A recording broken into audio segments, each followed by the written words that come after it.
No, I actually turned the microphone on this time. We're not gonna have a repeat like last episode. Ooh, welcome on down to Major Minor, fellow Dazzlers, and new players alike. Razzle Joestar here, bringing you another episode of Major Minor. Yes, for those of you who came in late, last episode, my stupid furry butt forgot to turn the microphone on.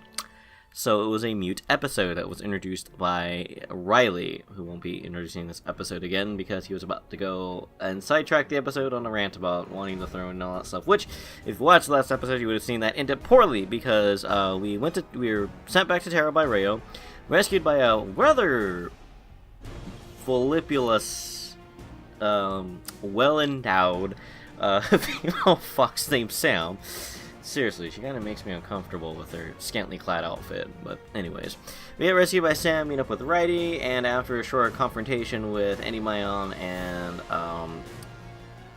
Conrad, decide to confront the Lord Player and Riley, who unmasks himself as the puppet master behind everything, but unfortunately, Riley played a little bit too much of an aggressive game. After tricking Mayon and having him killed, he also ends up killing Kabu, which ended up in Player killing Riley. It's, yeah, like 3 characters died last episode. It was pretty traumatic. It's like blood just everywhere on the floor. And then all of a sudden, if things don't get any worse, Nagi and Nami show up, and no one's able to defend me against them, or Joshua against them, and I'm used to my Winds of Change videos where I'm narrating myself, but Joshua gets skewered by Nagi's sword, which if you've played Winds of Change, should look familiar. A gear sword. Nagi tries to activate the gear sword, and all of a sudden I just black out and end up in the past, where Joshua starts remembering what was happening, and he's in the past when he was gonna get his can to win the World Tour. So he ends up finding a can in his pocket, so somehow he brought the pocket that Singe gave him back with him to the past, and was able to retake his place in the present. One acid trip later, we found ourselves in an underground bunker with Acheron, who revealed that he had tricked Maxine, like we saw in episode 6, and moved us all to a bunker, in 2 separate bunkers, so he can win the game. Where he revealed, yes, he's working with Rayo, and all the stuff that we already knew, basically, that he was just regurgitating to Joshua. And we got his backstory. Turns out he was part of the Armstrong Corporation, and over in Africa, there was a accident that happened that ended up in the deaths of not only their parents, but investors. And one of the parents of one of the investors that was at the meeting ended up strapping Acheron to a bomb, and strapping their older sister to a bomb across his estate. Sound familiar? And Acheron ended up being saved. And Acheron couldn't live with what happened, and so he renounced the Armstrong name and went on his own. We also began what I like to call the backstory hallway, which is basically just we are going to be walking down, listening to the backstories of the other characters involved in this horror, except I think Jade and Singe, since they're in another bunker.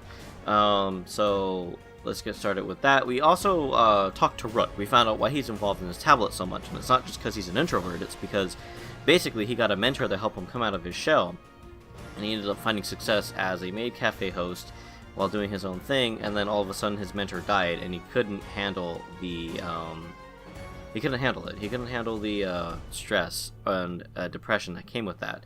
So he ended up trying to remake his mentor as an AI program that eventually gained sentience, which is why he's in his tablet so much. But they're in an underground bunker, so that's not really going to work. Alright, that summary took a little bit longer than I expected, but oh boy. There was a bit of things to cover. So, anyways, let's get started, shall we? We're getting near the end of the game. Oh joy. We have, I believe, 2 left. Yeah, chapter 8, we have 2 more to go after this. Let's begin. As I walk deeper into the bunker, I'm more confused. I've never seen a place like this in my life. Were we even in Japan right now? Of course I'd never know. Looks like an underground subway. Of course, I'd never know, so I just keep on walking. After a few moments, I notice Shock by a door. He's charging a can of Popstar and looks fatigued. Hey, Joshua. It's good to see you up and about. Did Acheron have a talk with you? I nod and tell him it's nice to see him too. What a bunch of nonsense, eh? And here I thought I was becoming credible. Oh, and here I thought he was becoming credible. I've never heard such a far-fetched story. You can't possibly believe that, right? I mean, we all handle crises differently, but to validate it with fairy tales? His problems go deeper than I thought, and he's holding us in here because of it? If that's the case, we're not getting out. Whatever it is he's waiting for, it's not gonna happen. We need to escape before we starve. They wouldn't have, like, food and medical supplies down here? Or maybe he's thinking, like, they're gonna run out eventually, and, you know. Yeah, if, like, Acheron talked with these people, and, like, because it's like, it hadn't seen the things we've seen. He hadn't directly witnessed the Arctor Max's power. Acheron has power still. Like, he could just be like, I'm gonna, like, creep all y'all out, but I'm gonna prove that I'm not totally whack, and just, like, because that's, I believe that's how he gets Singe on his side, is he demonstrates his powers to Singe, and Singe is like, okay, I believe you, because, you know, you're freaking me out with your world-orienting around the place. Like, actually, when you really think about it, like, time manipulation powers, like, freezing time, that's creepy. Like, you know, if anybody's watched JoJo's Bizarre Adventure, you know, there's Dio and the world and his time freezing ability, and just like think about that in real time. You know, you're fighting this dude, and all of a sudden he just like, he doesn't even teleport, he just appears somewhere else. Like, just 1 second he's there and boom, he's somewhere else. Like, it's really terrifying to think about. Like, just, you're just like, what? Like, creepy stuff, man. Lots of fridge horror with time freezing powers. I better not tell Shock that I believe him. If he knew I had sided with Acheron, he'd be angry, and that was something he was really good at. I decided to change the subject to avoid any drama. Perhaps he could tell me a little about himself. A little relaxation and breathing room would help him. If anything, it'd help time go by faster. Oh boy, will it. Your bond with Shock... Oh yeah, that's also the thing too. The affinity points you win with characters, the only thing it's really good for is getting characters to open up with you about their backstory. That's literally all it does. It's not like the heart-to-heart, where, like, you know, you can win a relationship with them, and Winds of Change. I mean, the heart-to-hearts, you know, not only can you build up your relationship with your teammates, but you can eventually try to win their loyalty, or start a romantic side plot with them. So, like, here it's just kind of like, backstory time. Well, I mean, that, and if you get everybody's backstory, I believe you unlock an achievement, so... I've been thinking about Klace a lot. I'm sure you've heard we go way back. I'm just reliving those old memories. It makes me all nostalgic for Canada, but as much as I want to go back, I can't. That's the thing with nostalgia. It's fake. It's like looking at a shattered mirror. The pieces on their own look promising, but if you put them together, you'll see. The full picture isn't what you want at all. You glorify the past with specific... Here we go. More philosophy of major minor. Here, a multi-part video series coming soon. If I went back, I'd regret it. I mean, sure, I had lots of fun, but those were lots of hurt too. But there was lots of hurt too. I remember when I first met... Oh, we get the over-dramatic music this time. I remember when I first met Klace. It was way back in elementary school. For some reason, he'd follow me around. I have to say, it was kind of annoying. Some random kid stalking you? I'd just tune him out and ignore him. It goes far back as elementary school? Did he have his rainbow hair back then? Anyway, my dad thought we were friends, so he got in touch with Klace's parents. Next thing I knew, we were hanging out. I thought my dad should have asked me first. I never asked for this, now I was forced to acknowledge him. This isn't a school setting anymore. I didn't have any friends, I was clueless, so I decided to ask him why he followed me. I thought it was a reasonable question. Apparently, he knew my family was military, or should I say my dad was. My mom was long since out of the picture. He said everybody else knew too, and that explained why I had no friends. He told me they were all afraid of me. I don't know why, but they were. He told me it was for the best. He said that all the kids bullied him, unless he was with me, of course, since the other kids were scared. They wouldn't mess with him if I was there.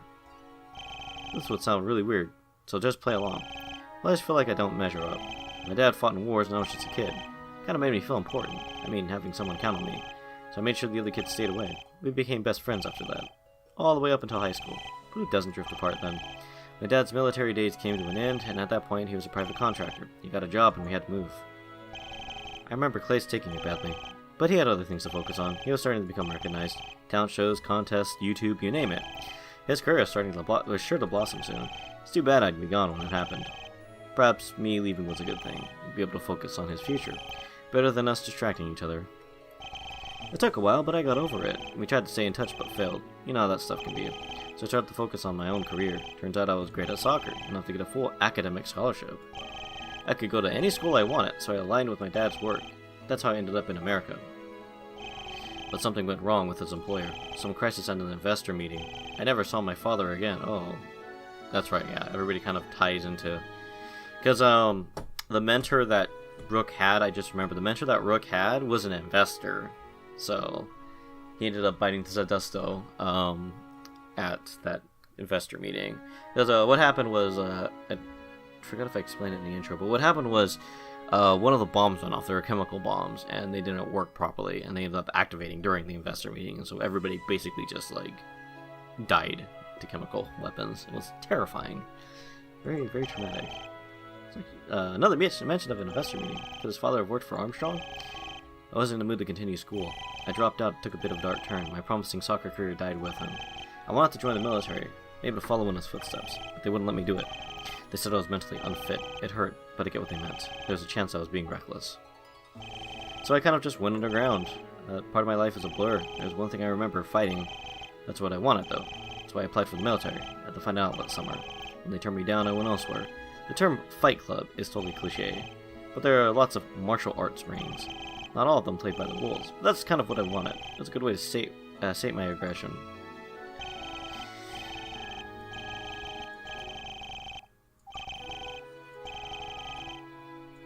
He must be out of shape, though. I'm not sure about that. Maybe out of practice would be a better,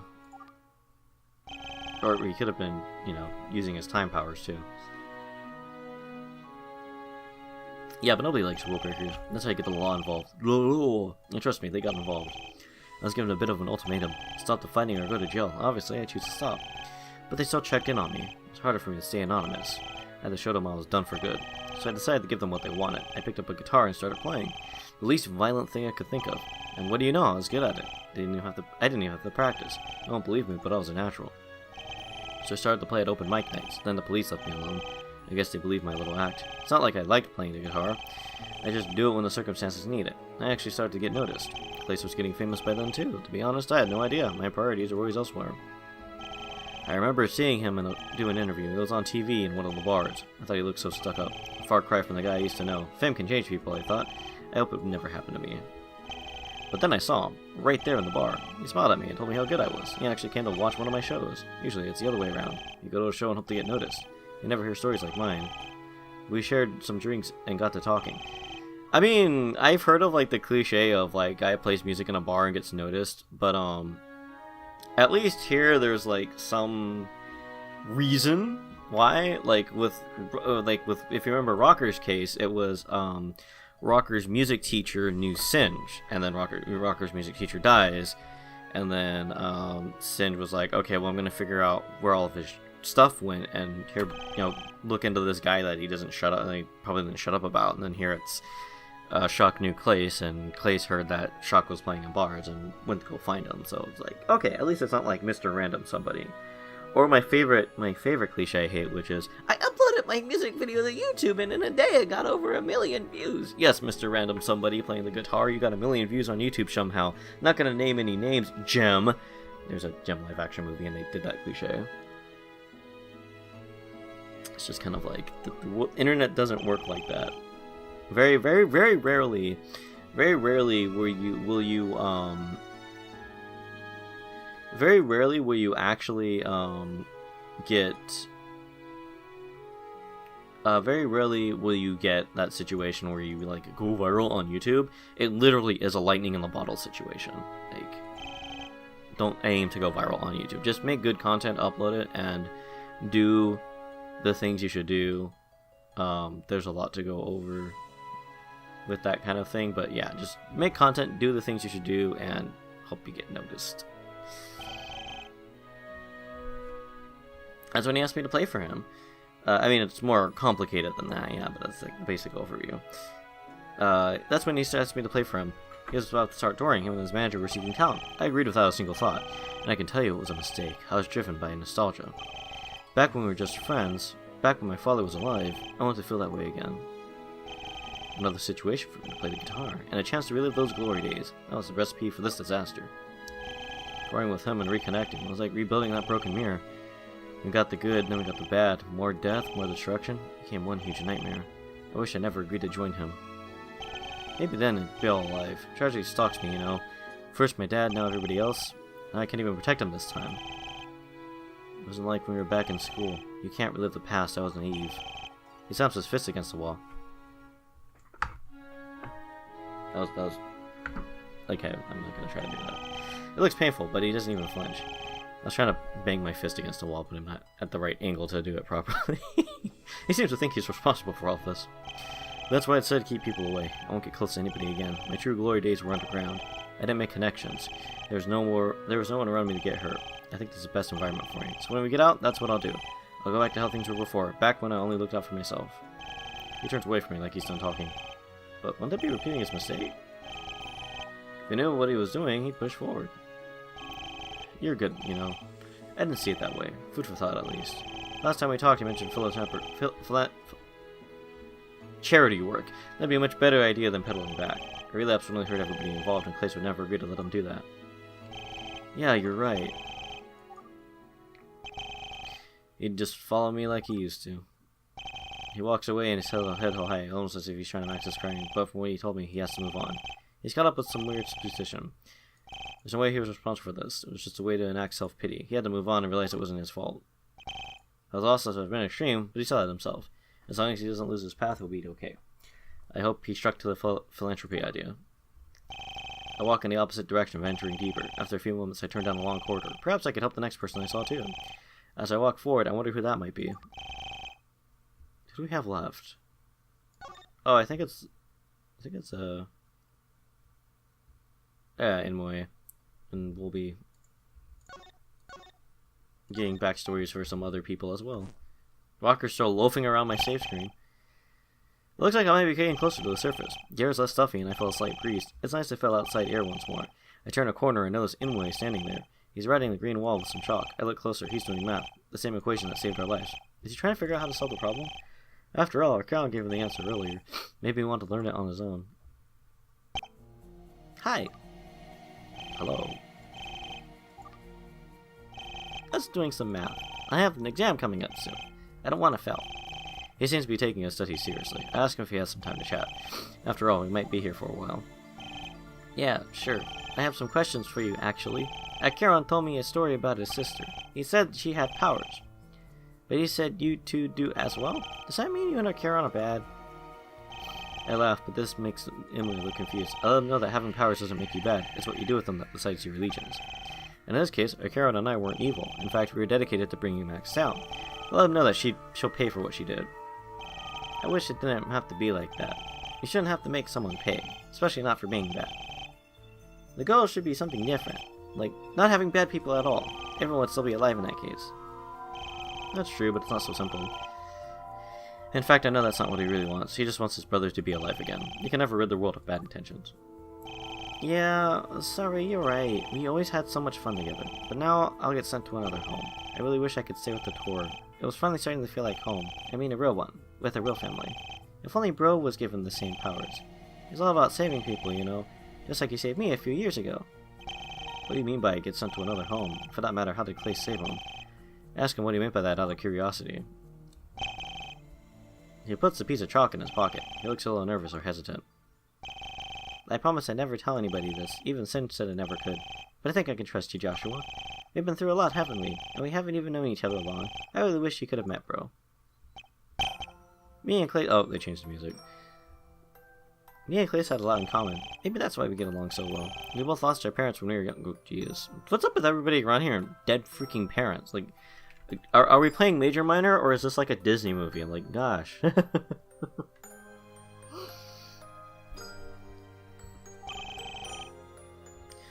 But he had an important life ahead of him. He got caught up in fame and success, so he didn't have the trouble that I did. When my parents died, I was put in the home. I really didn't have any other family, but I think they just rushed to put me there. It was like they wanted to get rid of me. They didn't care who looked after me. My foster parents were really rude to me. There must have been a lot of kids like me. It's like they have to move fast. The government doesn't care about quality. My foster parents ended up getting divorced. I don't think my foster father was happy. He started to take his anger out on me. Aww. I had a bunch of old pictures I left, pictures of me and my real parents. I even had letters from them too. I didn't develop as fast as I should have, so we practiced writing a lot. I had to learn how to do all the letters. I came home from a walk one night. I saw my foster father tearing apart. "You have to move on," he said to me. But I think he was talking to himself. He must have missed my foster mom. That's the night he got really angry. He started to hit me a lot. He kept telling me it was my fault. It got between him and his wife. But I knew that wasn't true. They signed up for this program. They knew what they were getting into. Yeah, it's kind of like when you have a kid and you start taking your aggression out on that child for your inability to keep your marriage together or get along in your marriage. Alright, I was drifting off there for a second. Sorry. That got macabre. I mean, I'm talking about situations where, like, the child was blind. You know, it's one thing if, like, I guess if it happens and it was an unplanned pregnancy. Sometimes weird things happen too, like you take the pill and it doesn't work or whatever, but, like, you know, in these kind of situations, like, where you sign up for a program and you know you're going to be taking care of a kid, like, don't put that on your children, ever. It will leave them with scars that they'll probably never heal from. That's remarkably extreme. You're telling me. I'm so sorry you had to go through that. Some people just aren't fit to be parents. I sided with him, telling him he did nothing wrong. I ran from him and hid in a closet. I took his phone and called the police. They came and helped me immediately. They said they'd find me another home, but I was really scared, so I ran away. I don't want more parents like that. I wanted my real parents back. I took a photo when I ran. It was ripped in half, but still fixable. I remember finding myself in a back alley. I was hugging the photo and crying. I cried so much that I could barely see. Eventually someone found me. They asked if I was okay. I said that I was, but I was lying. That's the first time I met Bro. He asked me what was wrong. He thought that maybe I was lost. I guess I was, to be honest, but that's not why I was crying. I told him everything that happened. It seemed like he didn't believe me, but it's just because he was shocked. He told me that he knew what I went through. He lost his parents at a young age too, and he'd been moving around the world. He didn't have a real home either. I showed him the picture of my parents. He took one half and just stared at it. Before I knew it, he was crying too. We cried in that alley for a long time. It's like we both had the same wound. I started to hear booing from some boo-dashing. That's when he told me he was a singer. He missed his show just to talk with me. They were booing since he wasn't there. So he cancelled an entire concert just to help Inouye? I don't know if that's noble or irresponsible. Either way, leaving Inouye alone would have been bad. It seems like there's a bundle of her childhood tragedies. I heard his music before on the radio, but I didn't know what he looked like. I was surprised when he told me who he was. Those people were always so happy. They have lots of fans and money. You don't ever picture them crying. I never really saw him cry since then, so it must have been a really rare thing. He promised me things would be okay. He said I'd find my family again. Sometimes you just have to wait. He told me all about his new family. He toured the world with awesome people. They all looked out for one another. That was exactly what I wanted in my life. I deserved better than what I had. It wasn't my fault that my parents died. Why should I have to suffer for it? I was stupid and asked him to bring me. I wanted to have a family like that. He laughed and said he couldn't do that. But for some reason I didn't believe him. When he left the alley, I followed him. It was dark and I didn't want to be alone. He said he'd watch me until morning, but then he'd have to bring me somewhere. He was on tour, so he had to get going. That night I met Singe. He was so mad at Klace. He ditched this entire audience. Singe said that Klace was just starting out. He couldn't afford a publicity like this. He needed a really good excuse. So Klace told him everything. How we met in the alley, how I needed help, even how we ended up crying together. The excuse was enough for Singe, but the audience needed a reason. They deserved to know what happened. I mean, they paid to see Klace after all. I'd be mad too if I wasted my money. Especially if I had no idea why. Klace said he'd be open and tell them exactly what happened. Plus it'd come off as good PR. Stopping to help an orphan boy? That doesn't get any nicer than that. I remember them getting into a big fight. Since thought it wouldn't be good enough. Klace would have to do something more. That's when I decided to take me along, but it seemed really weird to me. Was I just an excuse for the audience? Because just a moment ago he said no. I was both grateful and confused. It couldn't be worse than my last home. That's why I said he liked saving others. I don't know where I'd be otherwise. Maybe at another home getting hit again. Those government programs don't even care. You're just a number they want to lower. They'll put you almost anywhere they can. So I guess Bro adopted me, and it probably seemed weird and sudden, but you'd understand if you were us. Two victims can connect on a deep level. You know exactly what their pain is like. I felt his and he felt mine. But he was in a position to help, and I couldn't just turn him down, so I ended up going along. Singe made a statement to the media. He also filled in all of the paperwork.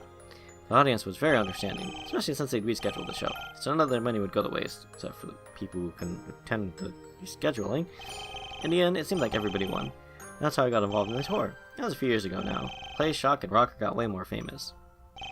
That does make a lot of sense. Explains why Inoue thinks they're brothers. I'll have to agree it was a little odd. That's a big life change for just one night.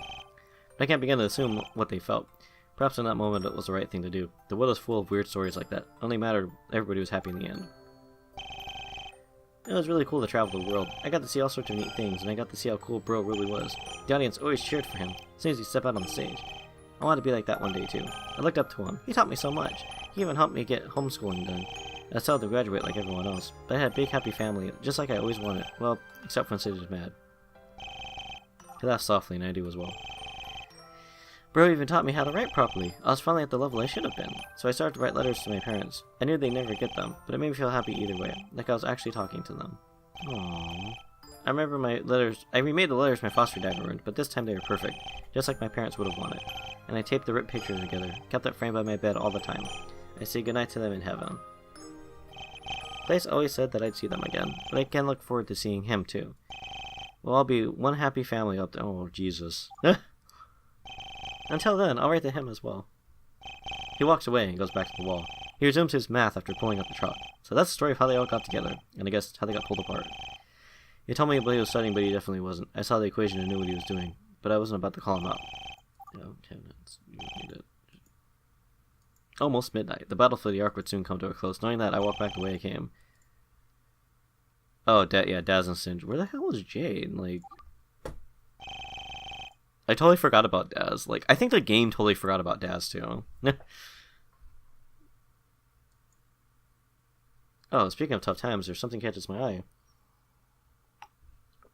There's a chalk drawing on the wall beside me. It's a picture of Inoue and Klace holding hands. The text underneath reads, "I miss you, bro." Aww. That's the last thing I'd see before I leave him behind. Like, I think the thing with Inoue is, like, he's supposed to be, like, you know, the younger brother. He's supposed to be, like, the, you know, I don't know. I get this air of innocence from the character. So it's like, you hear him, like, talk about, like, these heavy things, and you're just like, oh. You know, it's so sad, because it's just, like, it's like a gut punch you don't expect. Because he just kind of, like, the way he says it, it's just kind of like he says it. And I don't really think he's just, yeah, anyways.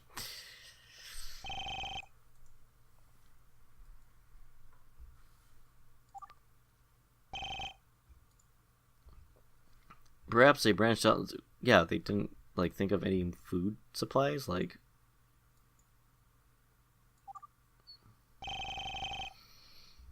Maybe Rayo would know what happened to me earlier, before I was giving up the Ark. I need answers now. There's a chance I might never see him again. I turn a few corners and arrive back where I started. I take a deep breath before I enter the room. This might be my final opportunity to get some answers.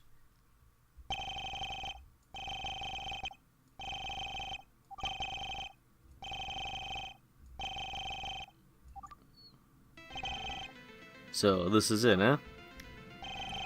Take down the corrupt leader of Armstrong, become the ruler of both life and death? All in a day's work, it would seem. He laughs like it was all so easy, and maybe it was, at least to him. He's one of the smartest men I've ever met. Or would cunning be the better word?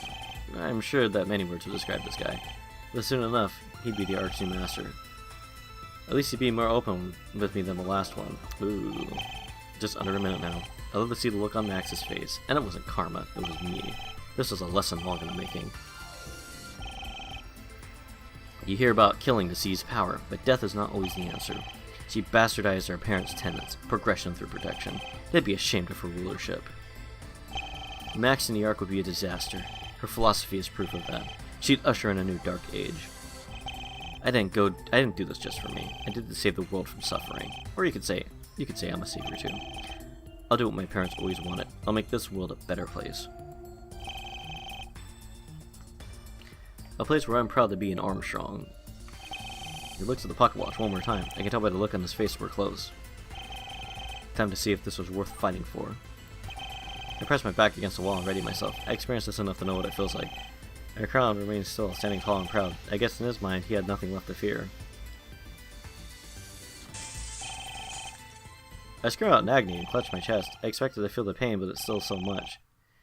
I'm in disbelief that Acheron is unaffected. He stands there, fists clenched, panting heavily. How did he withstand so much pain? I look at his eyes and spot a faint glisten. Perhaps it would be best if I do what he did. I stand up straight and focus on my breathing. We would stand there united, both waiting for Rio. I feed off his energy until I no longer feel suffering. Congratulations, Acheron. You've won. He turns to me and smiles softly. And it's nice to see you too, Joshua. I knew you wouldn't be too far behind. Acheron and I exchange glances as if in waiting.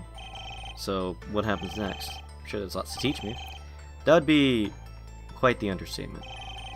We'll have lots to talk about together, but I have to talk to Joshua as well. Do you think we could go back to the Ark? I feel safer discussing things there, and I'd like to see my home one last time. I look at Acheron and he nods.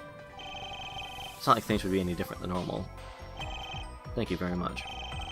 I note that this time he asked us for permission, definitely different than the Rio I first met. It was nice to know he was finally had to say things. Almost like we completed some sort of rite of passage. I have a question though. One last thing before we go. Of course. What is it? You can see a lot from the Ark, right? You have a grasp on what we're all doing. If you're observant enough, yes. It's a skill that you hone in time. Do you know what happened to Max? And if Ascension Dazzler safe? Rest assured, your plan succeeded. That's why I'm visiting you now. Max is behind bars and everyone is safe. Good. Let's hope she doesn't escape. Are you taking the power away from her? I think I'll let her keep it, actually. What? She'll be imprisoned for her whole life. All it would do is elongate her sentence. I doubt she'll make use of it at all. Besides, control of time means nothing. Especially not when you're a prisoner. I know that feeling all too well. She can use the power to try and escape, but only drive her insane. Freedom will always be just out of her reach. I wouldn't worry too much about her. She's useless where she is. It's probably what you wanted anyway. Acheron nods, showing no facial expression. I'm unsure how he's taking this information. Well then, shall we go? I can't suspend places for long, remember? And you don't want to be trapped like this. We all agree and wait on arrival to the Ark. But tell Rio I want answers too. I was more than a little confused at recent events. Yes, of course you'll get your answers. There's nothing left for me to hold back. All of our plans have come to fruition. Both of you, close your eyes. When you open them, you'll witness change, and the gears will make their final turn. I close my eyes and keep them tightly shut. It isn't long before we're taken to the Ark. I don't even have to open my eyes, I know the feeling. It's almost like this place was my second home. But everything was truly coming to an end. This might be the last chance I get to see it. So to make sure I leave with satisfaction. I take a deep breath before I open my eyes. Do you get that creepy second Ark music? Oh, yep. Welcome to your new home, Acheron. At least now I can say goodbye. Joshua too, as it's our last time here. He gestures broadly at the vast space surrounding us. So many memories. I hope you'll create some good ones, too. You have lots of responsibility here. I'm ready for this burden, Rio. Let's start with bringing some people back. There will be those who didn't need to die.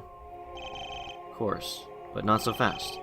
I have to teach you how things work. Otherwise, you'll only cause damage. The Ark is a very intricate machine. It requires focus and resolve, in quantities you can't even imagine. Let's see. So what do we do first? There's no need to hesitate any further. Is Acheron getting impatient? I don't think I've seen him like this before. I can't blame him though, his goal is so close. Don't worry, we'll begin soon. I need to talk to Joshua first. His journey is coming to an end. You've claimed your victory, Acheron. You've seized your destiny. Joshua still needs to do so. I understand. Safer's duty is not yet complete. What exactly is that duty? I have reason to believe it affects me. Derek may even be at stake. I don't want my rule to be cut short, Rayo. No need to worry, it won't be. The force of death can never be defeated. There will always be an Ark in place, and as such, it will always need a ruler. You won't be going anywhere anytime soon. You're here for the long haul, Acheron. But as for the nature of Joshua's task, I'm afraid I don't even know that much. There's only one person who does. And that's who I'll be sending him to. I'd relax while you can, Acheron. After that, I have to teach you everything. Very well, take your time. I won't intrude. I'll just wait around. Don't be so hasty. There is something I can give you. It might help you pass the time. My sight. Rayo snaps his fingers, and Acheron grunts in pain. He stumbles back, his eyes shooting wide open. What is this? I can't see anything, Ryo. He starts panicking, looking around frantically. On the contrary, you can see everything. You're just taking in a lot of information. Relax. Let it flow in at a normal pace. You now have special eyes. You set to watch over those you love. I won't be too long with Joshua. When I get back, I'll give you more. I can see so many people. But wait, this isn't Earth. What am I looking at, Ryo? You must be watching over Terra. Perhaps you desire something there. Don't worry, it fluctuates at first. Enjoy the view, Acheron. I won't keep you waiting too long. Prepare for some rigorous training. He smirks at me as Acheron slowly fades away. I don't know where he went, but we're alone now. Perhaps it was my chance to get some final answers.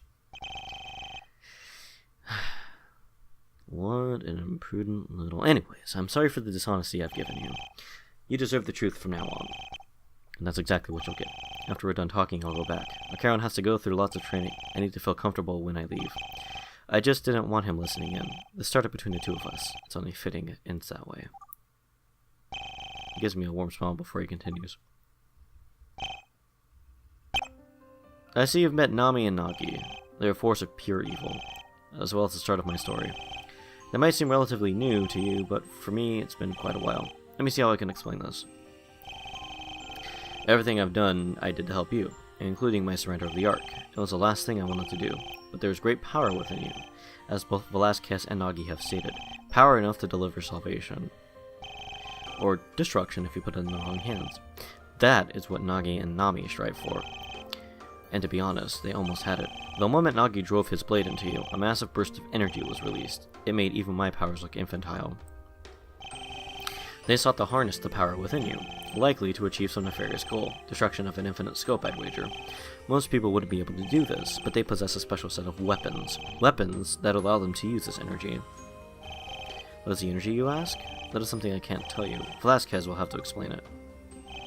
Regardless of that, it was unleashed. For a moment, they had won. They could achieve anything they wanted.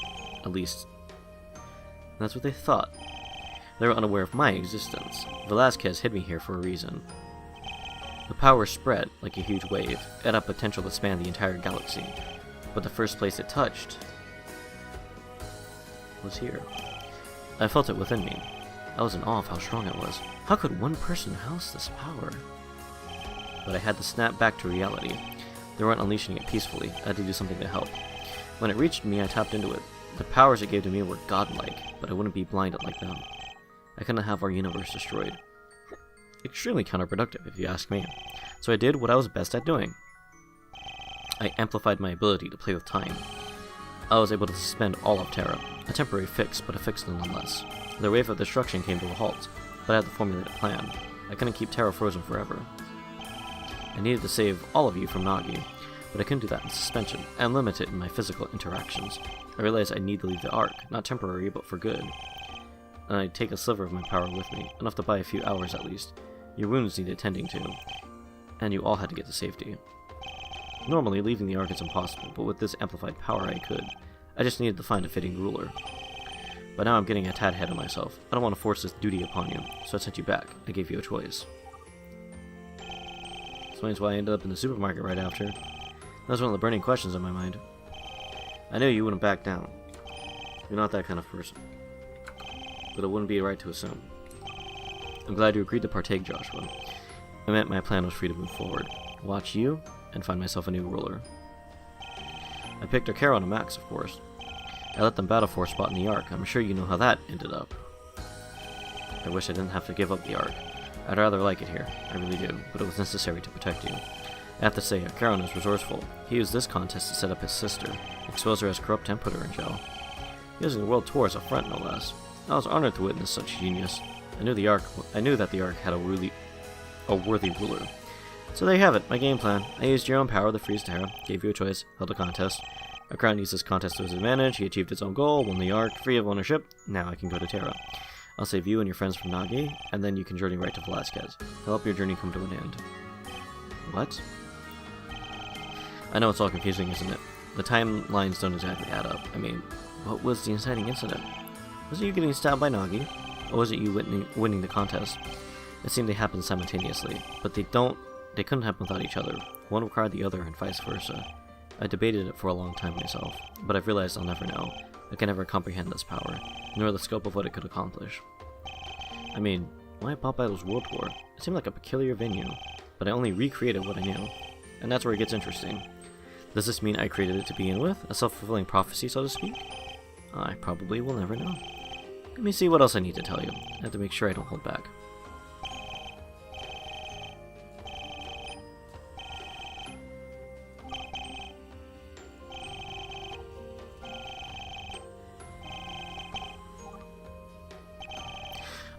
One more thing. Something that may or may not be a shock. The Terra houses the souls of the dead. Egads! So there never really was a ritual. It was just to test their loyalty. I sent over whoever Max killed that night. They handed these people over the player, and as we've seen, they're all free now. They're likely alive and well in Terra. Even Indy Mayon and Conrad were resourceful. They used this contest in their own way, to gain players' trust and take them down. Everybody so far has achieved their goals, that is, except for you, Josh.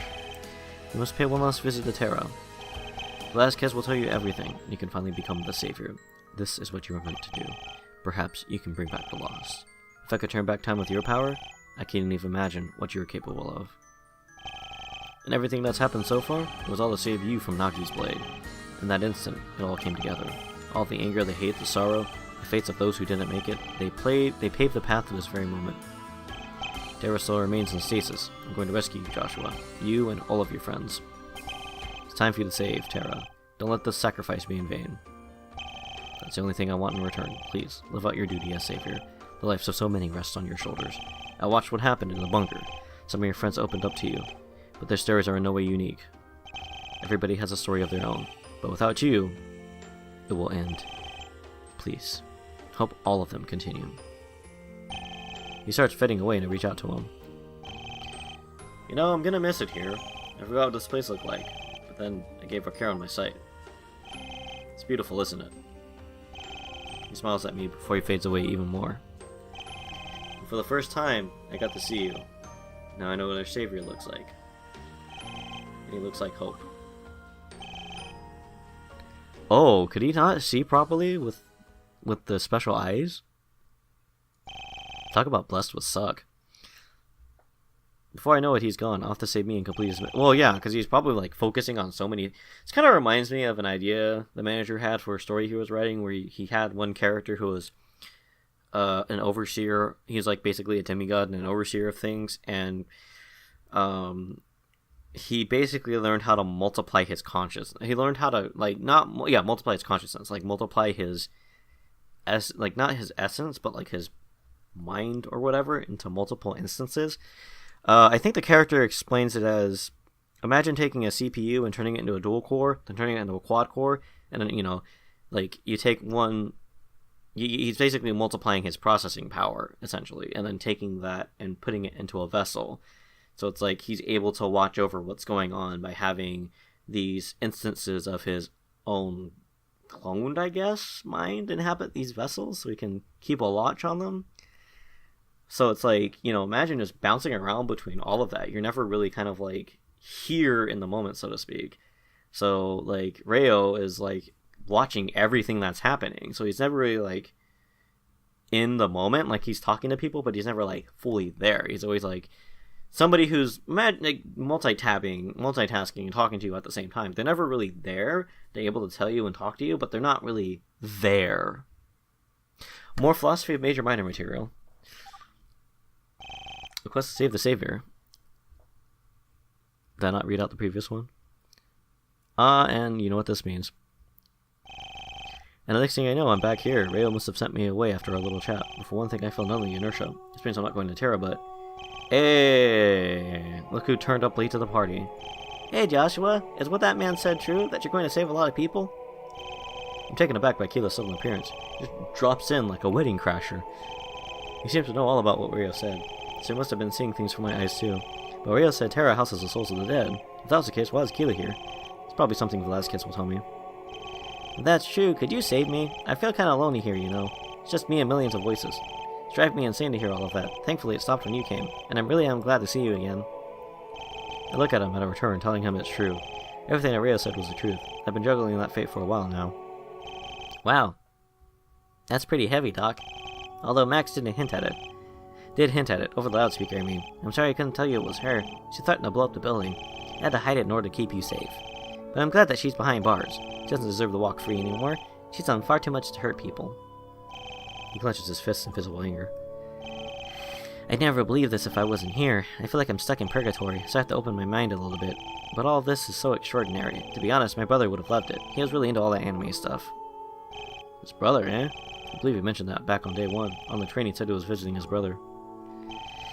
I did say that, didn't I? I kind of regret it now, to be honest. A lot of the stuff I told you was fake. And Max knew about all my lies. She said you'd hate me if I told you. So opening up was the last thing I wanted. But at the same time, we're friends. I mean, we won the same contest after all. We're gonna have so much fun. I didn't even know why you picked Rook. And I'm not going to hate you for it. I lied to you a lot. I deserved it.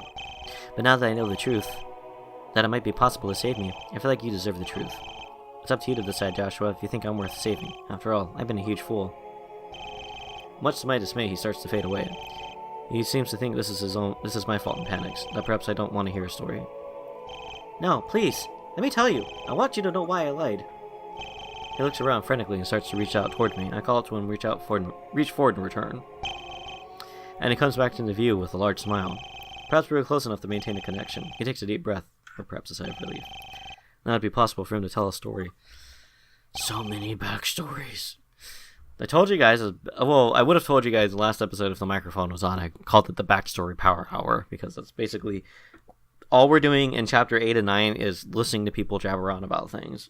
Well, not Chapter 9, but like Chapter 8 is pretty much just everybody info dumps their stuff, which is one of my big problems with the game. Info dumps are never a fun thing to put your audience through, and it's cool to like finally get some damn answers after all this time, but it's like, it's handled in such a bad way. Like, well, it's kind of a long one, but it involves how I won the contest. It all started a few years ago. I know you won't hate me for this. I had my reasons, and you'll find out. I only ever did it out of love. You see, I kind of had a brother. He used to be my best friend. We were inseparable no matter what. Some people say twins are like that. He was older than me, but by minutes. Our parents would always confuse us. All of those twin cliches, yeah, they're real. It was almost comedic at times, but my brother got the diagnosis. It was cancer, and terminal too. Oh, how cliche. Such a tragedy. The doctors gave him 5 years to live. He couldn't even leave the hospital. But I'd visit him every single day. He'd always have his earphones in.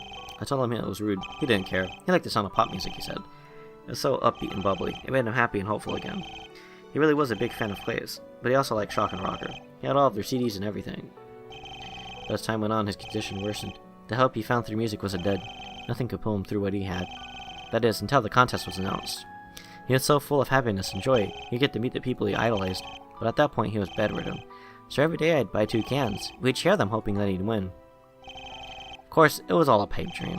I still remember buying the last cans. I went to see him and his room was empty. I wasn't stupid, you know? I knew exactly what that meant. He passed away. My brother was gone. But that's where I've been dishonest. And this is what I've kept from all of you. My brother, his name was Kila.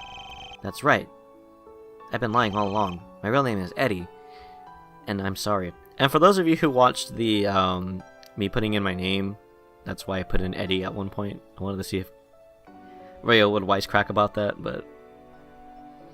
Fun fact, I actually made a short comment about Eddie and how the viewer would find out about that, but I edited that out because I don't know. I wanted to make it seem like it was random. I mean, those who played the game obviously know like why, but you know, there's some behind the scenes for you. Wait, what? Nani? Is that what he was trying to tell me right now? I stared at him blankly, utterly shocked and confused.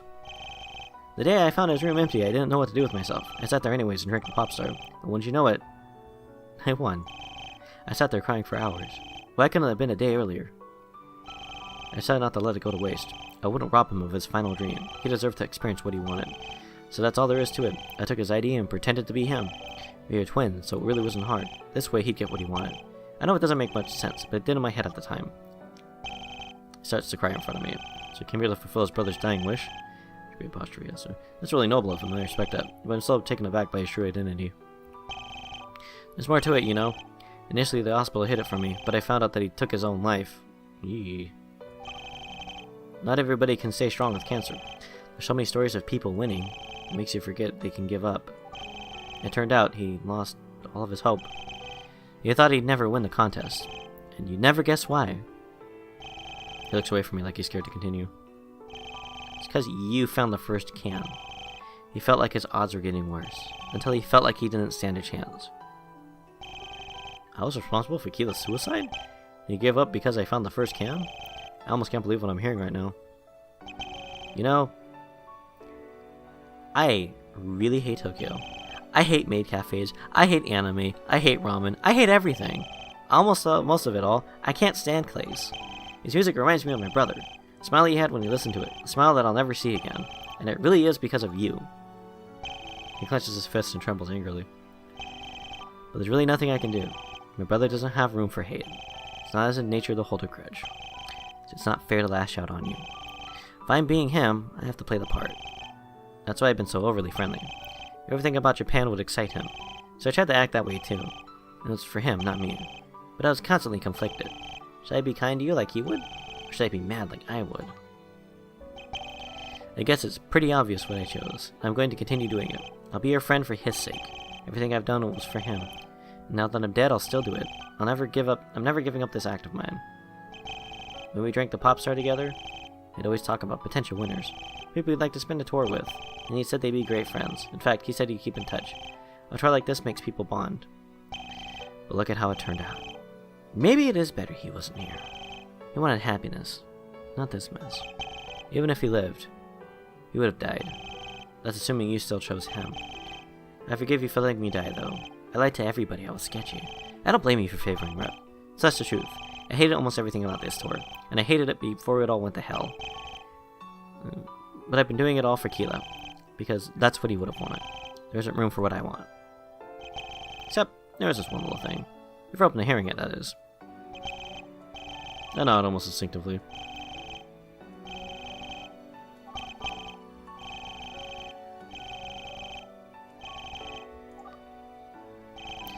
You're going to bring back Keela. Then I'll forgive you for everything. I'll be able to live his dream. I'll be able to befriend you too. And I'll see Tokyo like he's always wanted. He'll get what you took from him. And this is a demand, not a request. I don't even care if you leave me here. He gives me a piercing gaze and a nod. If it was at all within my power, I'd do it. He has my word, I'd bring Keela back. Good. And you're taking him to karaoke. That's one of his favorite things. He starts to fade away, but I don't call out to him. Something tells me this isn't like last time. Eddie didn't have anything else he needed to say. I nodded at him, in complete understanding of his words. Thank you, Joshua. With your help, he can find life again. That's something I can never hate you for. If you could bring us both back, well, I truly appreciate that as well. I get to see him smile again. And with that, he completely fades away. I knew it wouldn't be long before I was in Terra now. But there's one thing I knew above all else. If I truly had the power inside of me, I'd bring back everyone that died in war. There'd be no more suffering in these worlds. Everyone would be united with those they had lost. Yeah, fine goal indeed. And I close my eyes as my journey to Terra comes to an end. I enter the world with a smile and a newfound resolve. This time I'd carry out my duty as a savior. What a wonderful world. Is that the achievement that I was talking about? Let me see. Yeah, triggered all Earth backstory scenes in a single playthrough. Which, curiously enough, does require you not to go with all the true ending flags. Because you have to agree with Rocker and the argument with what he's having with Shock. In order to get his only affinity point. That's the only chance you have to get an affinity point with Rocker. But I mean, there's more than 10 TF. As you can see, I have 13. This is a new save file I'm playing off of. So, as you can see, I have 13 true ending flags. So, there's more than enough to go around. You don't have to get all of them in a single playthrough. Although there should be an achievement for that. If that's even possible. Anyways, my eyes slowly open and I examine my surroundings. I know where this is, the Wayfarer's Tavern. A sharp pain pulses in my abdomen and I grab at it. I notice a large bandage is present, dried with blood. But this will be phantom pain. Whoa, whoa, as it subsides. Flashbacks of the ballroom bombard my mind. I shake my head in an effort to push them away. I don't need to be reminded of that right now.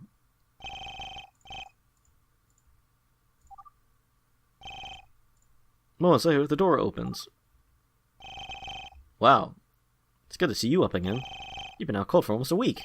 That injury, we thought you'd be dead. He laughs it off and gives me a smile. A great example of his bedside manner.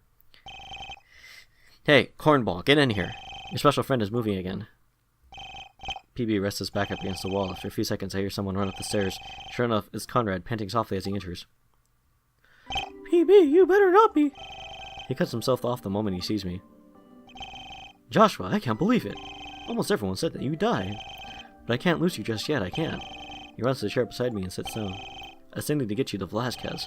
Your journey here is far from over. But don't move too much, I cut him off and let him know I'm fine. My body's just a little stiff from lack of motion. No way. A wound like that needs time. In fact, why are you even sitting up? You'll make it open back up or something. I don't know why they're so paranoid. Once their objection, I stand straight up. Conrad puts his hands out as if to brace for my fall, but I look at both of them, telling them I'm fine. They look at each other confused. Did they expect my condition to be worse? Is defying death something you do often? You got stabbed clean through, you know. There's a literal hole in your body. There's no way in hell you should be alive, and nobody's giving me any details. Almost everyone's been silent so far. I guess what Rio said was true. He really did save us from Nami and Nagi. At the same time, I can't disclose this to them. They'd probably pass off their arc as a hallucination. I couldn't expect them to believe me, but at the same time I'm thankful. They really did have my safety at heart. Well, he is a savior, you know. Never showed us surprises this one. Besides, the mystery man was right. He said that Joshua would survive. I'm surprised none of you believed us. Fine. You win! Good thing I didn't place any bets. Hang tight. I'll send him upstairs. PB leaves the room and heads downstairs. Mystery man? What did you mean by that?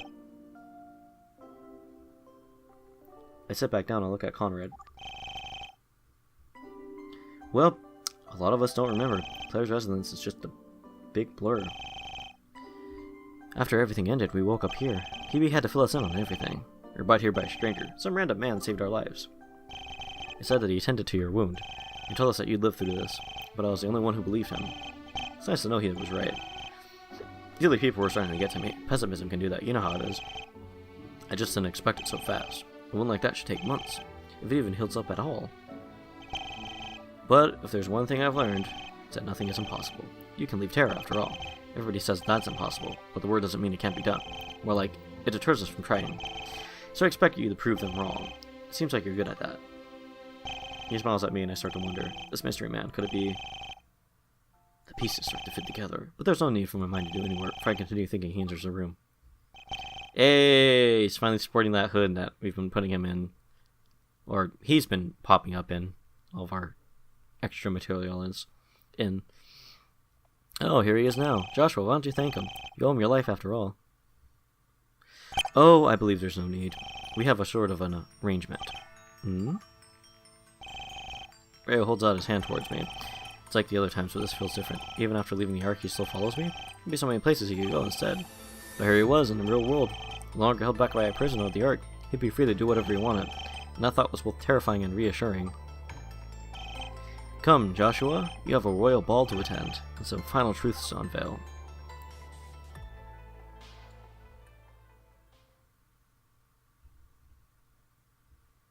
Meanwhile, thousands of miles away.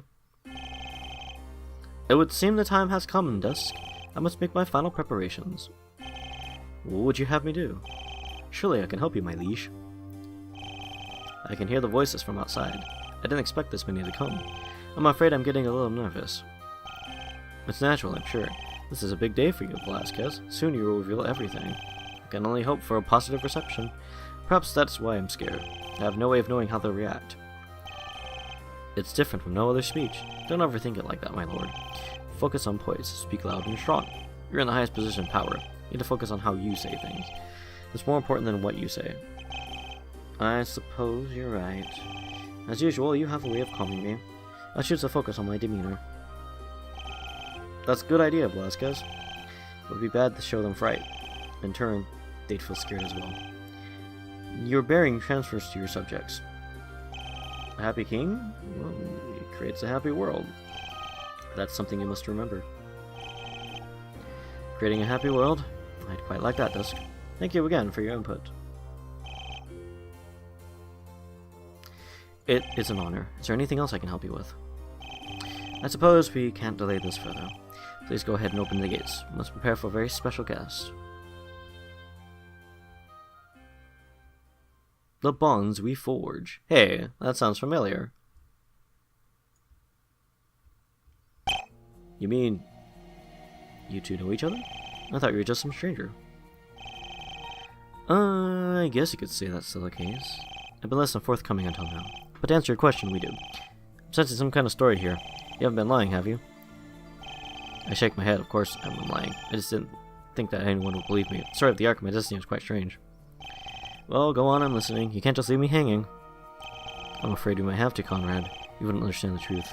It's quite a complex situation. Don't belittle me, man. Just start with the basics. I'm more than capable than you think. Rhea lets out a sigh, likely of annoyance. You probably didn't want to explain things to Conrad, especially after you just finished doing that with me. Or did the timelines not add up that way?